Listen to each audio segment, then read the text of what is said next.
Hi guys, welcome back to BEC preliminary course. How are you? Now last time we talked about the trends of the mobile phones. We had a quick review of the evolution of the mobile phones in the past decades. Then we studied a presentation the buying manager gave about what mobile phones to give to the employees next. And lastly, we had a discussion about the phone of the future. And in today's class, we're going to continue talking about trends. Now, a lot of times, we study the trends of certain industry in certain area for the sake of investment. 在选择投资对象的时候呢，我们希望自己对这个行业的发展状况和未来的趋势有足够的了解，以求得最佳的投资机会和投资回报。That's why in today's class, we're going to take a look at investments and how the study of trends in certain industry could help with our decision making. Now, first of all, let's take a look at some important words concerning investment. Now, stakes and joint venture.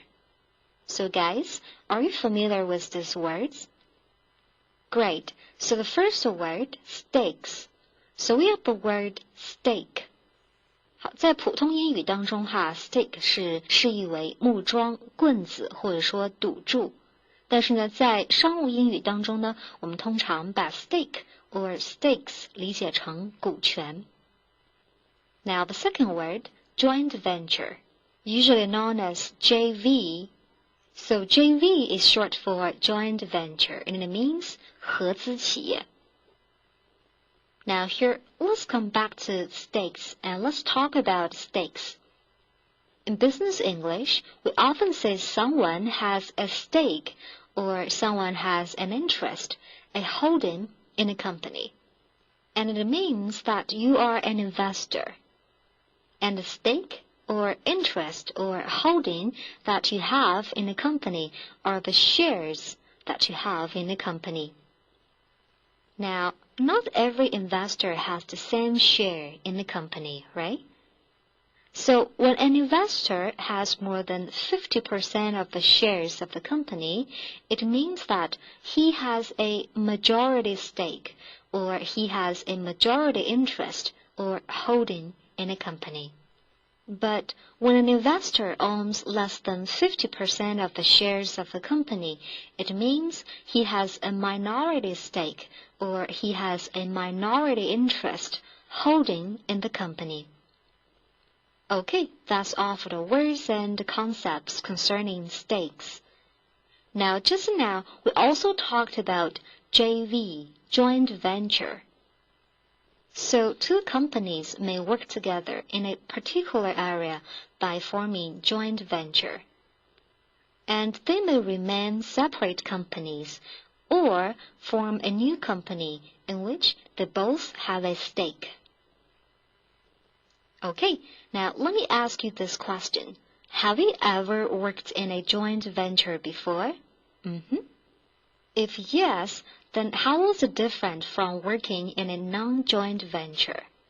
So guys, would you like to share your working experiences with us?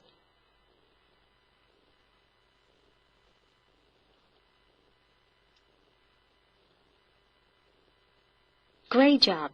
Now, before we start today's reading, let's test your basic business vocabulary. Since now we're talking about business English, and business vocabulary is a very important part of business English, but let's talk about the vocabulary first. Here, please match the beginnings of the sentences with the endings to make complete sentences.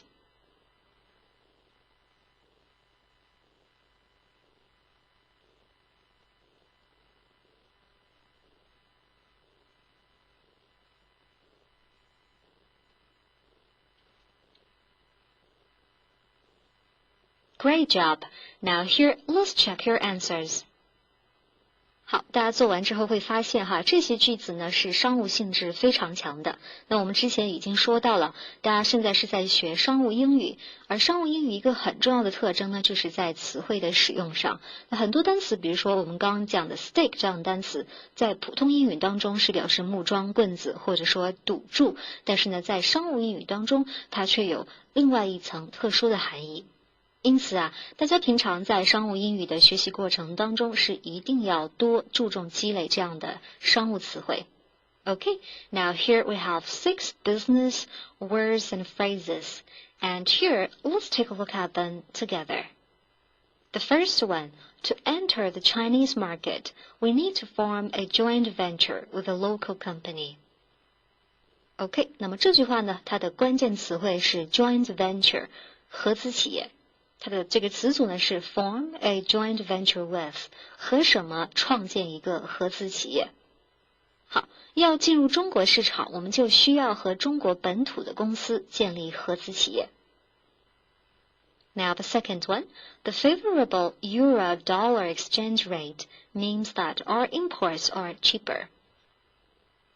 好，这句话看起来会有些复杂。首先，这句话的关键词汇呢是 exchange rate。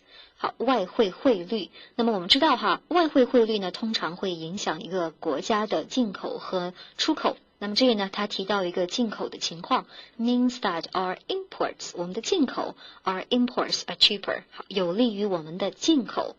那么这个汇率情况到底是什么样的呢 ？The favorable euro-dollar。OK， 首先 favorable 是一个褒义词，它表示有利的。有利的欧元对美元的汇率对我们的进口是有利的。Okay, so much for the second sentence. Now the third one, travelers on low-cost airlines spent more money in airports. So the key words are low cost， 好，低成本的，或者说比较平价的。那么这句话是在描述一个什么样的现象呢？好，乘坐更低价航班的旅客，往往呢会在机场花费更多的钱。So does it make sense, guys? Do you agree that travelers on low-cost airlines spend more money in airports? Okay, the fourth one. The new high-speed train uses state-of-the-art technology to predict journey times. Okay.那么这句话的关键词汇呢是 state of the art technology。那么 state of the art 这个词呢，我们在之前的课程当中有提到过是表示最先进的 advanced, most advanced。好，使用最先进的技术来干什么呢 ？To predict journey times。好，来预测旅行的时间。The new high-speed train means 高铁那么最新的高铁呢，它使用了最新的技术来预测旅行时间。Okay, the price of fuel was a key factor when deciding which vehicles to buy. Okay, key factor 这个词组呢，在商务英语当中也是非常常见的是什么什么的核心的因素，关键的因素。好，在选择该购买哪款汽车的时候，油价 the price of fuel was a key factor 是一个关键的因素。Now, the last sentence, CO2 levels will continue to rise in the near future, and then they will start to fall. 好，同样的 in the near future 也是非常常见的一个商务的词汇它表示近期不远的将来。好，近期二氧化碳排放量 CO2 levels will continue to rise 将持续上升，但紧接着呢，排放量将下降。Okay, so much for the words, phrases, and sentences. Okay, now here, let's take a look at the 6 phrases one more time. Joint venture, exchange rate, low cost, state-of-the-art technology, key factor, in the near future. Okay, so here I'd like you to use 3 of these 6 expressions in sentences of your own. Okay, let's try this. Great job and welcome back. Now, in the previous units, we talked about a group named Oral Construction. Does it ring a bell, guys? Do you still remember what we talked about Oral Construction Group? Great. So, Oral Construction Group is a group that builds electricity generation plants. 好，在前几个单元我们在讲到 Aura Construction 集团的时候呢，是说到了这个集团呢，它在波兰的一个分厂呢，是受到了当地热带风暴的袭击。那么得知这个消息之后呢，他们总部的3个高层人员呢，就坐在一起开了一个紧急会议。那么当时呢，我们提到了他们在比较短的时间内非常有效的把具体的策略给找出来了。Now actually, this group mainly operates in Europe, but now it's thinking about expanding to some other parts of the world with a bigger market potential. 好，这个集团我们在之前的学习中知道它在波兰是设有分厂的，那么其实呢，它主要的厂也是设在欧洲，但是他们现在正在考虑要走出欧洲，将他们的分厂呢是开到欧洲以外的其他地方。那么要确定到底要进入哪个市场，在哪个市场进行扩张的话，那么他们得对世界其他地方的这个市场的发展趋势以及行业的这个发展趋势有一个比较清楚的了解。And this is exactly what our construction group is doing in today's class. Now, a series of meetings have been held, and they seem to have reached an agreement. And the agreement or proposals are written in a strategy briefing document. 好，集团要走出欧洲到世界上的其他地方去发展的话，那这个呢必然是一件非常大的大事是个战略项目。好，我们可以设想一下在这个 strategy briefing document 战略文件或者说公司策略文件出台之前呢，他们这个集团的高管呢肯定是坐在一起开了不少的会，就这件事情呢进行反复的讨论，那么最终呢是把这个 strategy briefing document 给确定下来了。而我们今天要读到的这个文章呢，就是它 strategy briefing document 中的其中一个部分。So here, let's first of all read the executive summary of the strategy briefing document and decide which change the company is considering. A. Closing European operations. B. Expanding into the Chinese market. And C. Withdrawing from the Chinese market. Okay, let's do this.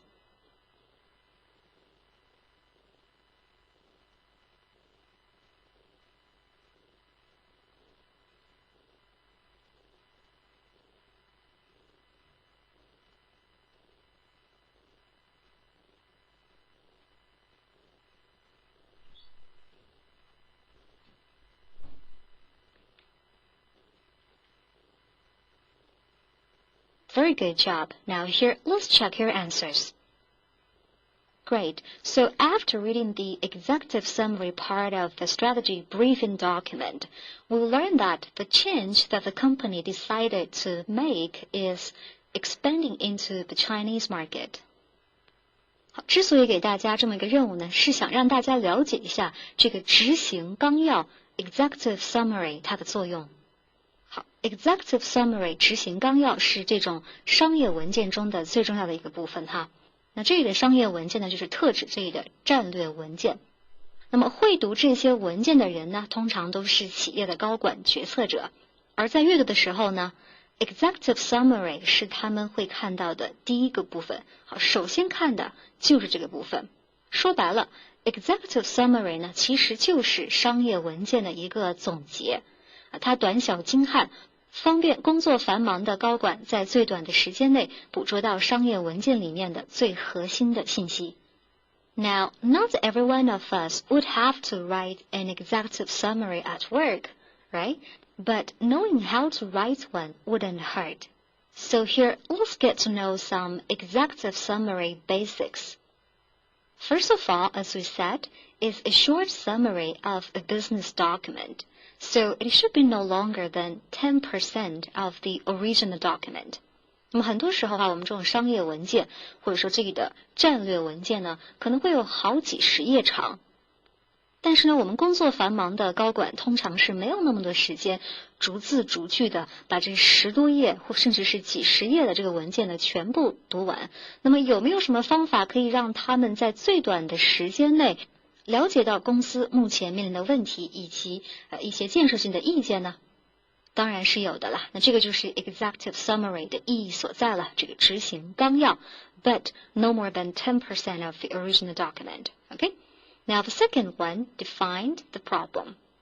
好，既然是要在这个部分呢，让高管一看就知道公司面临的问题，以及能够得到一些建设性的意见的话，那么这个部分呢，肯定是要 define the problem， 是要把问题讲清楚的 ，and also provide a solution or provide some possible solutions.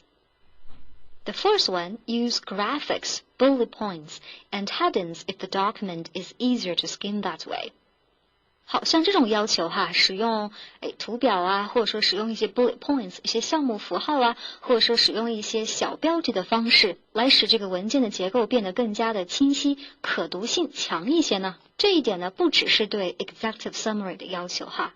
我们之前在说写邮件的时候，当你的邮件正文里面涉及到很多不同的点的时候，那么与其把这些不同的点、不同的内容杂糅在一段文章里，还不如用一些项目符号或者说一些 headings 把它给分开来，使它简洁易懂。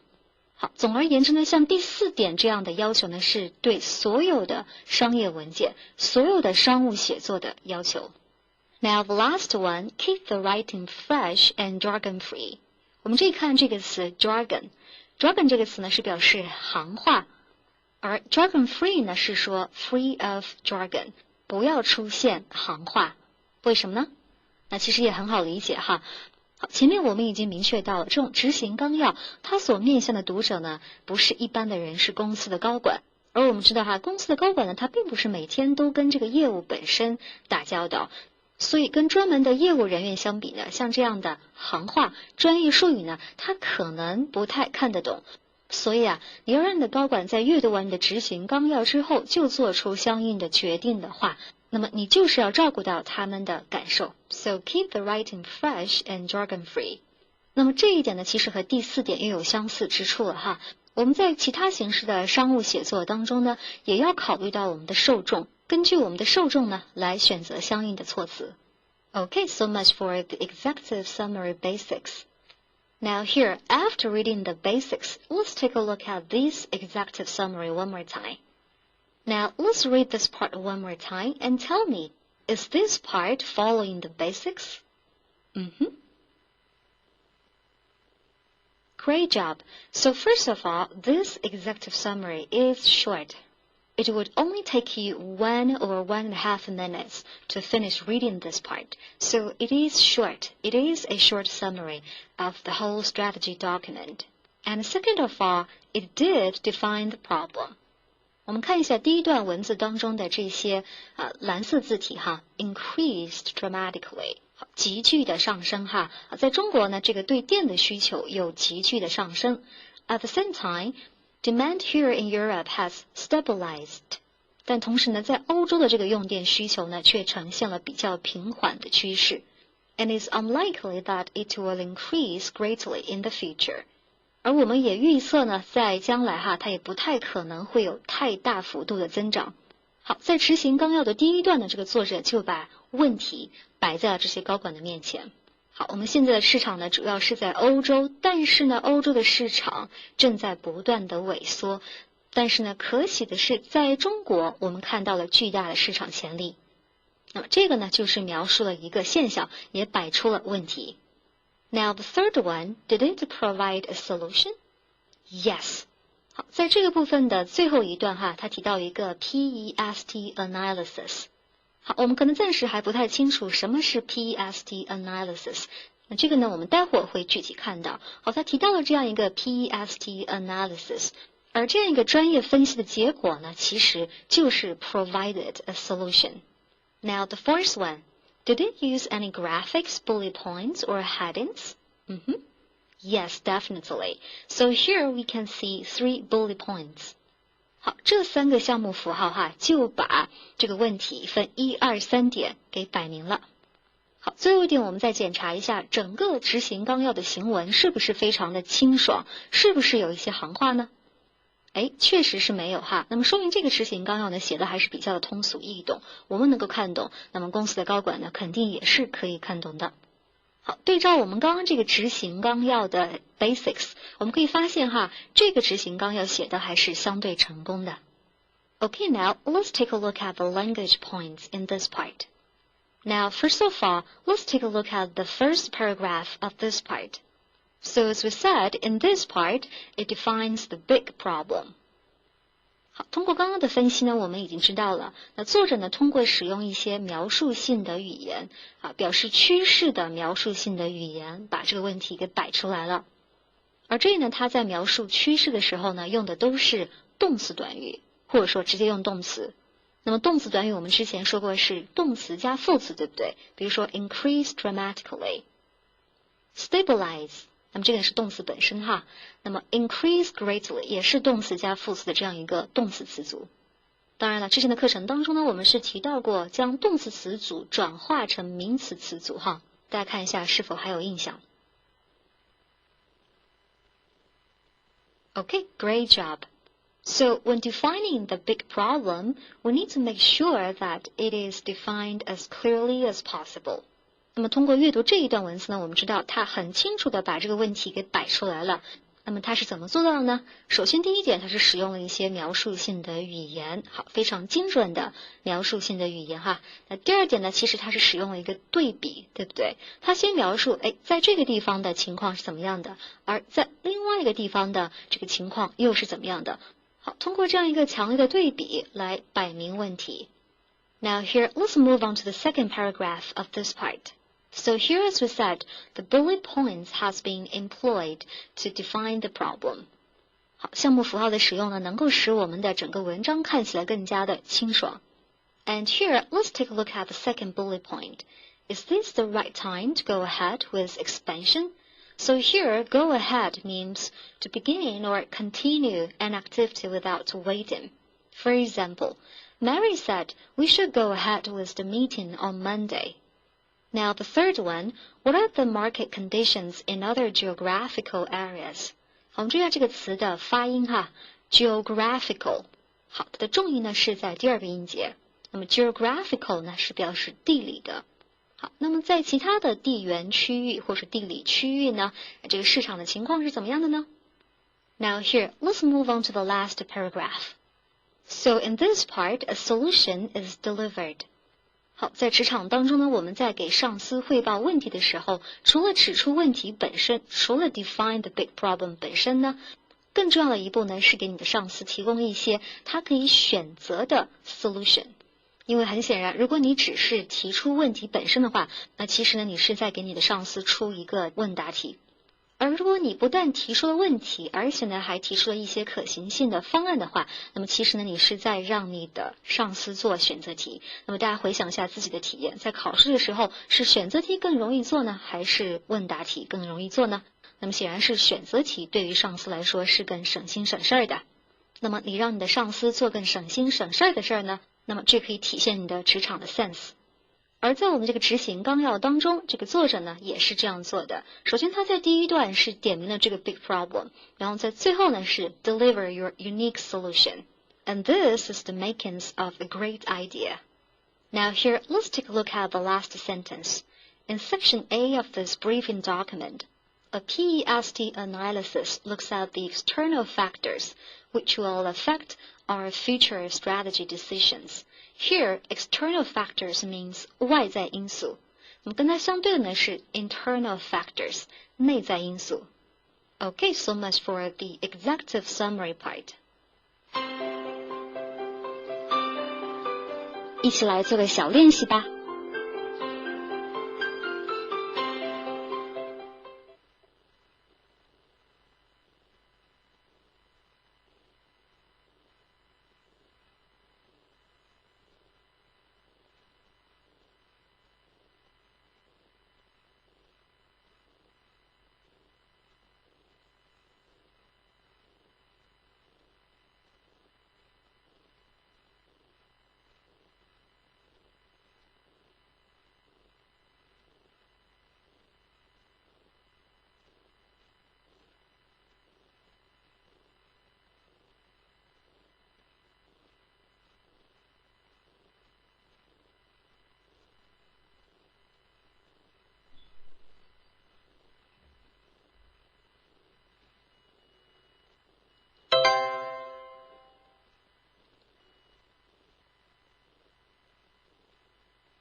Now here, let's move on to the next part of the strategy document.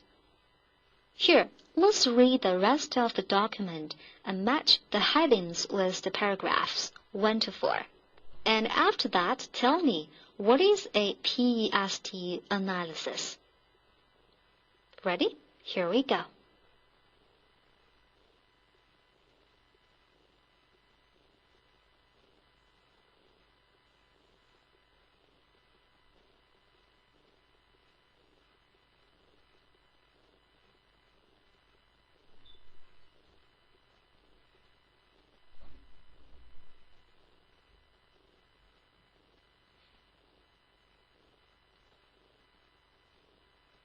Great job! Now here, let's check your answers. Good. So the first paragraph talks about the political factor, and the second part, economic factor, the third, social factor, and the last one, technological factor.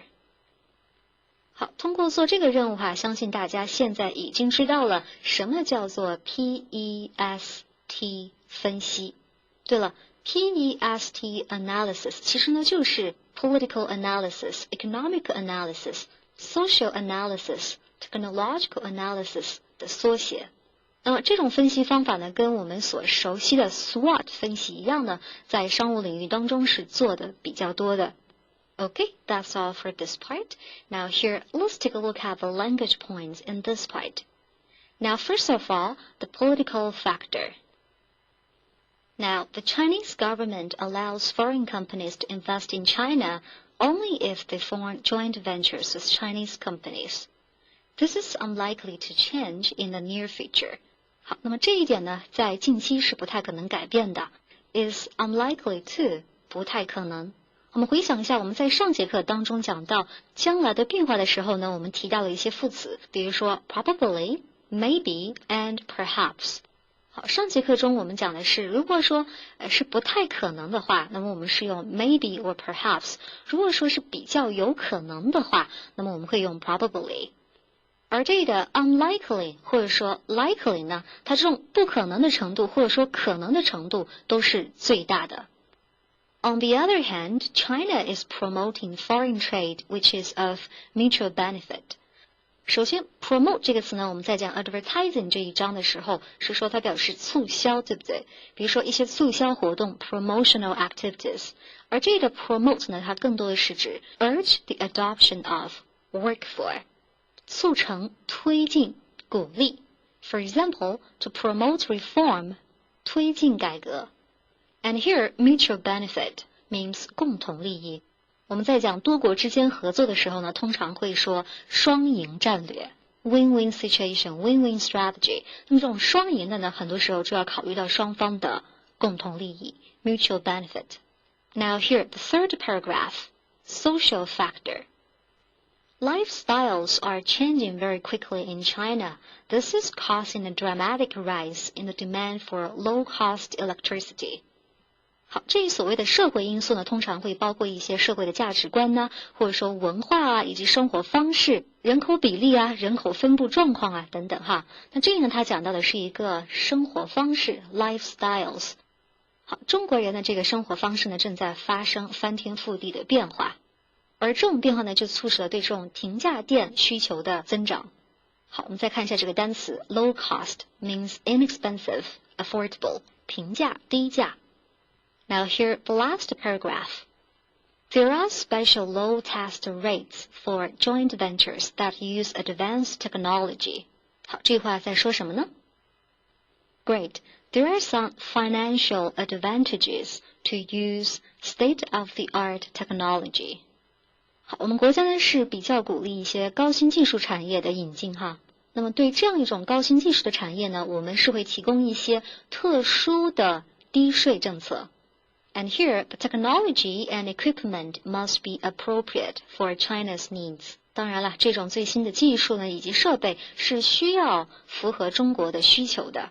Be appropriate for 合适适合。So from the above factors, we suggest that starting up new operations in China is a viable option for AC. 好，综上所述哈，那么在中国设立一些新的分厂或分公司呢，对于我们 AC 集团来说是一个可行的选择。首先我们看这个词组 start up， 那么在之前的课文当中我们也讲过哈 ，start up 做动词词组的时候是表示 to get off the ground, to create, to establish. And viable here means capable of success or continuing effectiveness, practicable. For example, we have a viable plan, 一个可行的计划。一起来做个小练习吧。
Great job and welcome back. Now let's take a quick review of what we have talked about in today's class. So in today's class, we talked about trends. So first of all, we talked about some words and phrases concerning investment. And they are mainly concerned with stakes and joint venture. And in the second part of today's class, we talked about AC Group's strategy briefing document. And we spent a large part of the time talking about the executive summary, 执行纲要. So hopefully after today's class, you got a better idea of what executive summary is and how to write a good executive summary. And lastly, we spent some time talking about the PEST analysis.